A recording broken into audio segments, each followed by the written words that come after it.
My name is Anna. Anna, welcome back Hill Fitness 1047. We wish you a good day. Here is the main news. Follow up now.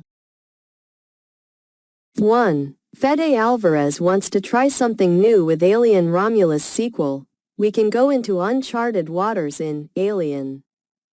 Romulus, director Fede Alvarez sought to create a film that bridges the original Alien and Aliens, while also drawing inspiration from other entries in the franchise, including Alien Resurrection, Prometheus, and the Alien Isolation video game. The film introduces new characters and variations on the alien mythology, aiming to recapture the iconic elements of the series. If a sequel occurs, Alvarez intends to take the story in a more unexpected direction, exploring new themes and adventures, particularly focusing on the character Rain, played by Kaylee Spaney. 2. The monkey sees Osgood Perkins going for extremes with explosive gore. There's a lot of mess in 2024. The horror genre was significantly influenced by Osgood Perkins' film, Longlegs, which became a classic for its unique blend of horror and dark humor, highlighted by Nicolas Cage's performance. Perkins is set to surprise audiences again with his upcoming film, The Monkey, a loose adaptation of a Stephen King story that features an absurd premise involving a toy ape and aims to emphasize dark humor while being extremely gory. Perkins notes that the film will push comedic extremes, featuring exaggerated violence and bloodshed, promising a chaotic and messy experience. 3. Steven Spielberg convinced Ke Huy Quan to take his first lead role in action comedy Love Hurts. Ke Huy Quan has finally emerged as a leading man in Hollywood after decades of limited opportunities. Highlighted by his Oscar-winning performance in Everything Everywhere All at Once. Starting his career as a child actor in films like Indiana Jones and the Temple of Doom and The Goonies, Quan struggled to find starring roles for many years. However, his recent success has led him to take on the lead role in Love Hurts, an action comedy where he plays Marvin Gable, a realtor with a hidden past as an assassin. Quan's decision to pursue this role was influenced by advice from his friend, Steven Spielberg, during a candid conversation about his career struggles. 4. The Empire Podcast number 650, Truck Teep Tai King's Place, Nick Frost, Harris Dickinson, Claes Bang, Joe Alwyn. The 650th episode of the Empire Podcast, recorded live on January 10 at King's Place, London, features an impressive lineup of guests. Host Chris interviews Nick Frost, while Beth speaks with Harris Dickinson, Alex Godfrey chats with Claes Bang, and Helen converses with Joe Alwyn. The guest segments span from approximately 49 to 56 to 2 hours 8 minutes and 14 seconds. The episode also includes lively discussions surrounding film topics before and after the guest interviews. 5. The Russos on why they're returning for Avengers, Secret Wars. That's a story we need to tell. Marvel is gearing up for a significant year in 2025 after a quieter 2024. With 3 major films set to release, Captain America, Brave New World, Thunderbolts, and The Fantastic Four, First Steps. This slate is part of a larger plan leading to Avengers Secret Wars in 2027, which will see the return of Robert Downey Jr. as Dr. Doom and the reunion of directors Joe and Anthony Russo with screenwriter Stephen McFeely. The Russo brothers acknowledged that returning to the MCU was not an obvious decision after Endgame, which felt like a conclusion to the saga. 6. Jodie Comer was terrified by 28 Years Later's Infected. I felt like I was running for my life in 2002. Danny Boyle and Alex Garland revolutionized the horror genre with 28 Days Later by introducing fast-moving infected individuals rather than the traditional slow zombies. These running dead created a new level of terror. Jodie Comer, on the set of the anticipated sequel 28 years later, experienced this fear firsthand. Noting that the stunt performers portraying the infected chased her at high speeds, making her feel as if she were truly running for her life. Meanwhile, Boyle focused on capturing the thrilling action of the film. 7. Alien, Romulus, fixed, the controversial Ian Holm CGI for home release. It's So Much Better, Alien, Romulus, released last summer, revitalized the iconic sci-fi horror franchise by introducing a new xenomorph storyline set between Alien and Aliens. Directed by Fede Alvarez, the film pays homage to the series' history, referencing elements from Prometheus to Alien, Resurrection, while honoring the works of Ridley Scott and James Cameron.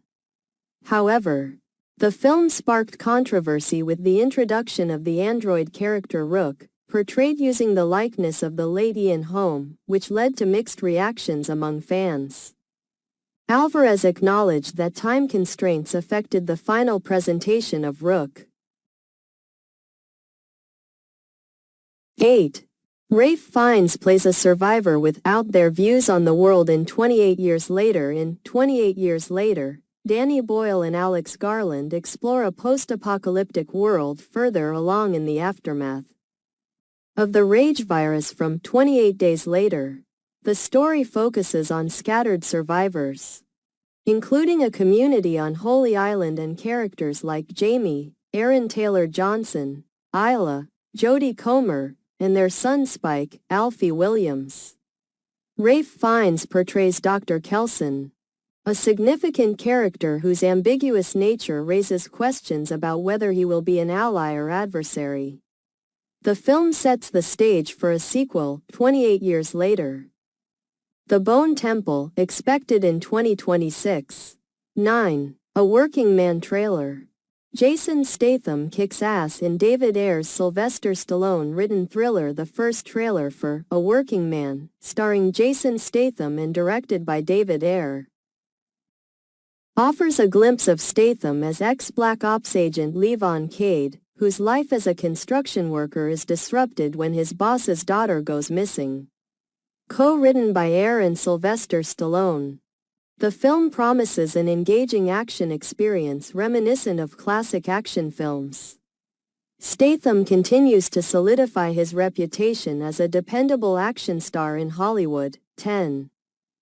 Cillian Murphy isn't in the first 28 Years Later film, but may appear later in the trilogy. The internet speculated that Cillian Murphy would appear in the trailer for 28 Years Later, the sequel to Danny Boyle's 2002 film 28 Days Later, due to a character resembling him.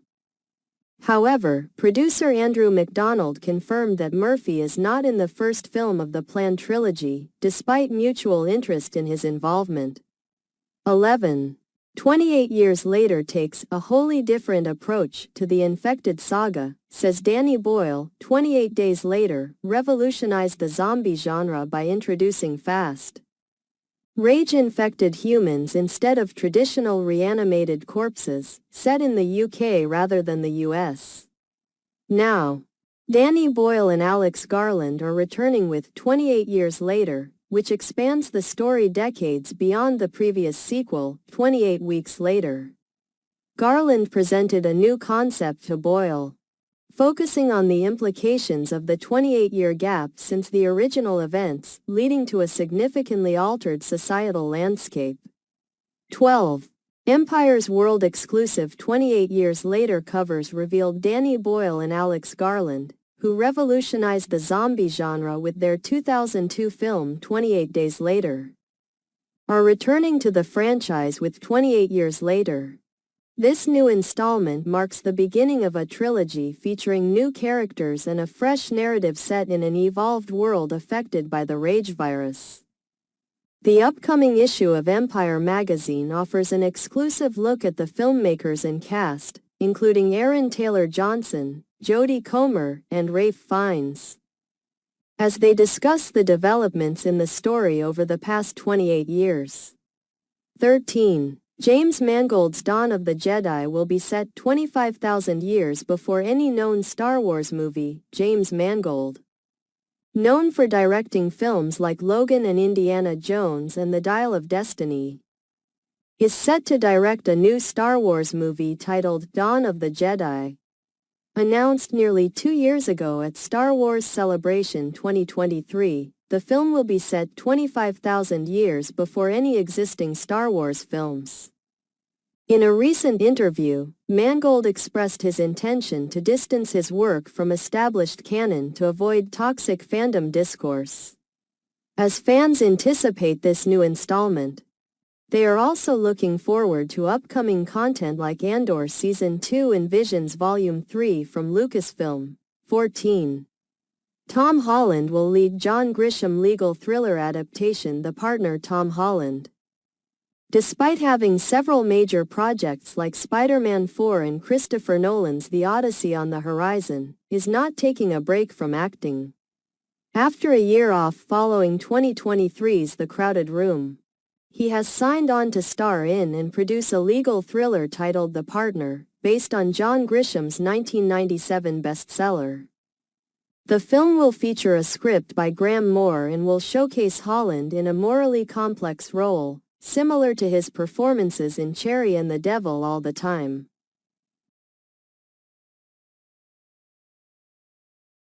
15. Jacob Elordi could be set to replace Paul Mescal in Ridley Scott post-apocalyptic thriller Dog. Stars Aussie actor Jacob Elordi, known for his roles in Saltburn and Priscilla, is set to replace Paul Mescal in Sir Ridley Scott's upcoming post-apocalyptic thriller, Dog. Stars, according to Variety.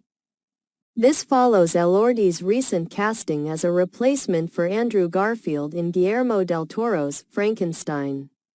The film Dog. Stars is an adaptation of Peter Heller's bestseller, with a script by Mark L. Smith and Christopher Wilkinson. 16.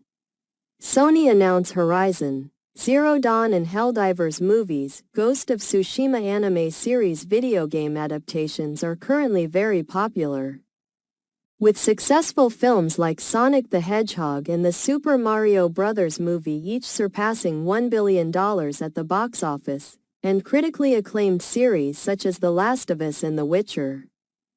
In response to this trend, Sony and PlayStation Productions announced new projects at CES 2025, including cinematic adaptations of Horizon Zero Dawn and Helldivers, as well as a Ghost of Tsushima anime series. Additionally, they provided a sneak peek of The Last of Us Season 2 and confirmed that the Until Dawn movie will be released in April. Details on the new projects are still limited. 17. The Brutalist and Emilia Perez dominate the Golden Globes 2025. See the full list of award winners. The 2025 Golden Globes kicked off awards season in Los Angeles, hosted by comedian Nikki Glazer.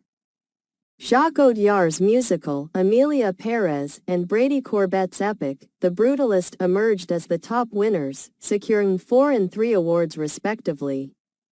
Emilia Perez won accolades including Best Comedy or Musical and Best Non-English Language Film, while The Brutalist took home Best Drama and Best Actor, Drama for Adrian Brody. Other major contenders like Honora, Conclave, and Wicked were largely overlooked. 18. The Empire Film Podcast number 649, featuring Florence Pugh and Andrew Garfield, Nicholas Hoult, Giovanni Ribas. The Empire Podcast is back after a week off for Christmas, kicking off 2025 with a commitment to delivering great content. In the first episode, host Chris Hewitt interviews 4 notable guests. He first chats with Florence Pugh and Andrew Garfield about their film, We Live in Time. Next, he speaks with Nicholas Hoult, discussing topics like fear and golf lessons in costume. Finally, he has a conversation with Giovanni Ribisi about his long career and his recent work on Strange Darling, which is now available for home viewing. 19. Robert De Niro faces Robert De Niro in trailer for Barry Levinson gangster movie Alto Nights. Robert De Niro, known for his iconic roles as gangsters in films like The Godfather Part 2 and Goodfellas, is set to return to the mob genre in the upcoming film Alto Nights. Directed by Barry Levinson and written by Goodfellas scribe Nicholas Pileggi, the film explores the 1950s feud between crime bosses Vito Genovese and Frank Costello, with De Niro portraying both characters. The first trailer for Alto Nights showcases elements typical of gangster films, including sleek cars and intense action. 20. Matt Holness will be the reprisalizer. Matthew Holness, co-creator of Garth Marenghi, is developing a feature film titled The Reprisalizer, based on his dark vigilante comedy short A Gun for George. The film parodies 80s cop dramas and Death Wish films, centering on Bob Shooter, a newspaper kiosk vendor whose life changes dramatically after gangsters harm his brother. Holness will play both Shooter and his creator, writer Terry Finch, whose books promise brutal violence or your money back. The plot will intertwine Finch's exaggerated storytelling with Shooter's dark journey,